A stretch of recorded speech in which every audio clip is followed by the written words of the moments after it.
কথা ছিল ঝাড়গ্রামে সর্দিহাতে, কিন্তু এই ওয়েদারের কারণে আজকে যাওয়াটা ক্যান্সেল হয়ে গেল। আমি উঠেছি অনেক ভোরবেলা, 6টা সাড়ে 6টার সময় উঠেছি, চান টান হয়ে গেছে, এরপরে যাবো বলে সব রেডি হয়ে গেছি। তারপরে ওখানে দিদিরা জানাচ্ছে যে এরকম বৃষ্টির কারণে মাঠ ফাট সব ভর্তি হয়ে গেছে। তো তোমরা যে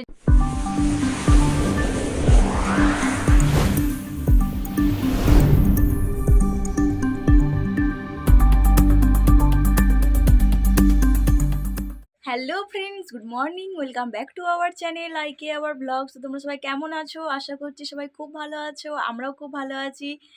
তো চলো আজকে আবার দেখা হচ্ছে তোমাদের সাথে নতুন একটা ব্লগের সাথে। আর আজকের ওয়েদার খুবই ভালো, খুবই ভালো বলতে কালকে রাতের থেকে খুব বৃষ্টি হচ্ছে, কিন্তু বৃষ্টিটা একটু আধটুই ভালো লাগে, কিন্তু কন্টিনিউ দেখাচ্ছে নিম্নচাপ হবে 2-3 দিন ধরে, সোমবার পর্যন্ত এখন দেখাচ্ছে। তো চলো, আমার আজকে যাওয়ার কথা ছিল ঝাড়গ্রামে সর্দিহাতে, কিন্তু এই ওয়েদারের কারণে আজকে যাওয়াটা ক্যান্সেল হয়ে গেল। আমি উঠেছি অনেক ভোরবেলা, 6টা সাড়ে 6টার সময় উঠেছি, চান টান হয়ে গেছে, এরপরে যাবো বলে সব রেডি হয়ে গেছি। তারপরে ওখানে দিদিরা জানাচ্ছে যে এরকম বৃষ্টির কারণে মাঠ ফাট সব ভর্তি হয়ে গেছে। তো তোমরা যে যোগা বা ডান্স করাবে, তো সেরকম কোনো মানে জায়গা বা পরিস্থিতি এখন কিছু নেই। তাহলে শুধু শুধু আশাটা তোমাদের হবে, এখনও যেহেতু বাড়ি থেকে বেরোনি, তাহলে আজকে আর বন্ধ করে দাও, আবার অন্য একটা ডেট ঠিক হবে তখন যাওয়া হবে। আমি বললাম ঠিক আছে, কাকিমা কথা বললো, কাকিমা বললাম ঠিক আছে, অসুবিধা কিছু নেই। আমরা যে কাজটার জন্য যাব সেটাই যদি না হয়, তাহলে আমাদের ওখানে যেয়ে কী হবে বলো। তো এখানে ব্যাগ ট্যাগ সব প্যাকিং হয়ে গেছিলো, আমিও মানে পুরো রেডি, খেয়ে দিয়ে চান টান করে 7:30টার মধ্যে পুরো রেডি হয়ে গেছি যাওয়ার জন্য, কিন্তু ওয়েদার খারাপ হলে কিছু করার নেই। তো ভেবেছিলাম যাওয়া হবে, অনেক দিন কোথাও যাইনি, আর ওখানে তো আমি প্রায় 1 বছর কি 1.5 বছর এরকম যাইনি, যাওয়াই হয়নি। তো অনেকটা আশা নিয়েছিলাম মনের মধ্যে যে যাওয়া হবে, কিন্তু যাই হোক, ওয়েদারের সাথে কারোর হাত নেই, কিছু করা যাবে না। চলো আজকের ব্লগটা এখন থেকেই স্টার্ট করলাম। আর হ্যাঁ, আগের দিনে মানে প্রথম দিনে যে ভিডিওটা ছাড়ার কথা বলা হয়েছিল, সেই ভিডিওটা আমাদের ছাড়তে পারিনি, কারণ কোনো কন্টেন্টের কারণে তুলে নিয়েছে। যাই হোক, তুলে যাচ্ছি, কন্টেন্টের কারণে তুলে নিয়েছে ভিডিওটা।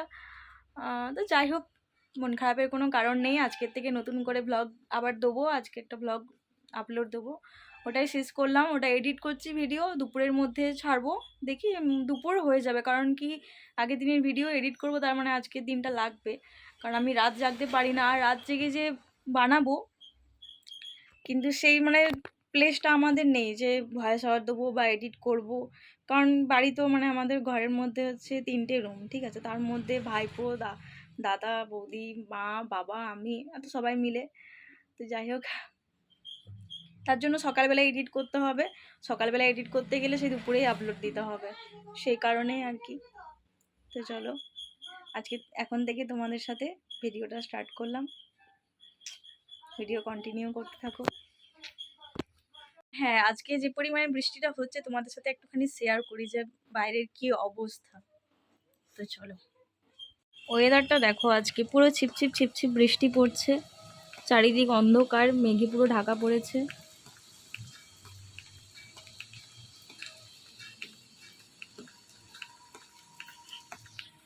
ওয়েদার নিয়ে এমনিতেও বাইরে কোথাও তো যেতে, তো এই ওয়েদার নিয়ে বাইরে কোথাও তো যেতেও পারবো না। তো একটা নিমন্ত্রণ বাড়ি আছে, দেখি ম্যামের সাথে ফোন করি, ম্যাম মেসেজ করেছিল, ভয়েস মেসেজ, তো হোয়াটসঅ্যাপে, তো দেখি ম্যামের সাথে কথা বলি কি হয়। এরকম ওয়েদার হলে অনেকটা রাস্তা আমাদের এখান থেকে কলেজ রোড যেতে হবে, তো দেখি সেটা যায় কি না। আর সারাদিন কী কী করছি সবটাই শেয়ার করছি তোমাদের সাথে। তো চলো। সোনু কি করে? খেলা করে, সোনু খেলা করছে, করো করে খেলা করে শোনো, আবার ভাই খেলা করছে, হ্যাঁ খেলা করো। বৃষ্টিতে কোনো উপায় নেই, যা বৃষ্টি হচ্ছে এখন, এখানেই বসে খেলা হচ্ছে সোনুর, সোনু এখানেই খেলছে, বাইরে ঘুরে করতে কত ভালোবাসে।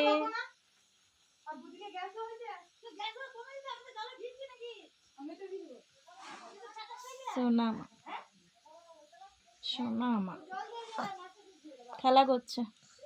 চলো এখন বাড়িতেই বসে, বৃষ্টি থামানোর কোনো সম্ভাবনা নেই, গুগলেও দেখে নিয়েছি ওয়েদার চেক করে, তো এরকমভাবেই সময়টা কাটবে আজকে। বলছো বাবা? কি বলছো শোনো? কি কি বলছো বাবা? কি ভাই নেই বুড়িটা।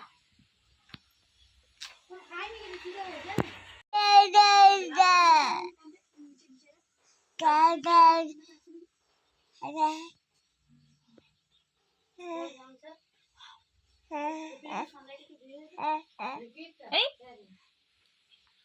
কে রে? अंदर अंदर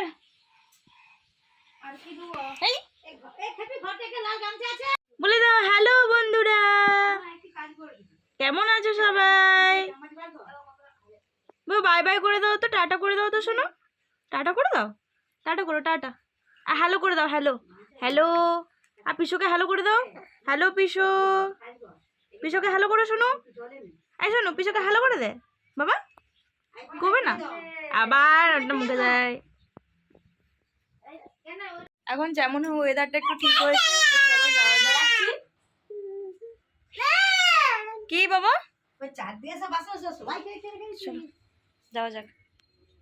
তো আমি ওই নিমন্ত্রণ বাড়ি যাওয়ার জন্য মিষ্টি নিতে এসেছিলাম দোকানে, যাওয়ার পথে আর কি নিলাম মিষ্টি। তো এত পরিমাণে বৃষ্টি নেমে গেছে যে আটকা পড়ে গেলাম। তো এখান থেকেই সোজা একটু বৃষ্টিটা কমলে যাব ম্যাডামের বাড়ি।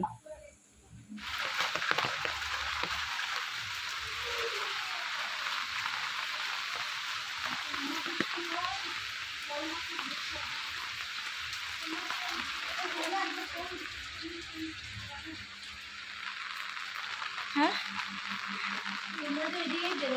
হ্যাঁ ওইদিকেই আসছে।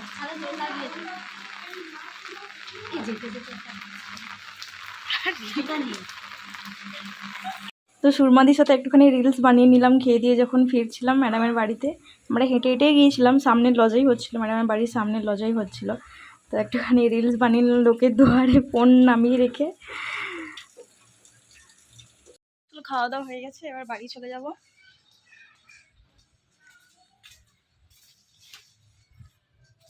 ম্যাডামের বাড়িটা এত সুন্দর করে সাজানো হচ্ছে কি বলবো, খুব সুন্দর।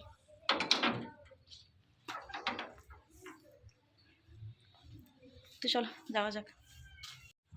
তো এখন আমি এসেছি হাই স্কুল মোড়ে, যে প্যান্ডেলটা হয়েছে মানে অর্ধেকটা হয়েছে, এখনও পুরোপুরি হয়নি দুর্গা মণ্ডপে যেটা। তো সেটাই একটুখানি দেখতে এলাম আর ভাবলাম তোমাদেরকেও একটু ভিডিওর মাধ্যমে দেখিয়ে দিই। আর যারা বিষ্ণুপুরে দেখতে আসবে হাই স্কুলের প্যান্ডেল, তো তারাও একটুখানি দেখে নাও যে কি হতে চলেছে। আমিও জানি না এটা কি হবে বা কি হতে চলেছে, তো জাস্ট দেখলাম আর তোমাদেরকেও একটুখানি দেখালাম। তো চলো এখন বেজে গেছে রাত্রি 9:30, 9:25 বাজছে, এখনও 9:30 বাজেনি যদিও। তো ওখান থেকে আসার পরে আমি পুরোপুরি শুয়েছিলাম, এরকম শুয়ে বসেছিলাম, ফোন ঘাঁটছিলাম। তো সেরকম কিছু দেখানোর মতো ছিল না। আর পুচকু এসে খেলছিল একটু করে, তো আর কিছু দেখাইনি। আজকের ভিডিও এখানেই এন্ড করছি। তোমরা ভালো থেকো, আর যদি আমাদের ভিডিও ভালো লেগে থাকে অবশ্যই like, comment, share and subscribe করে দিও। চলো গুড নাইট, টাটা।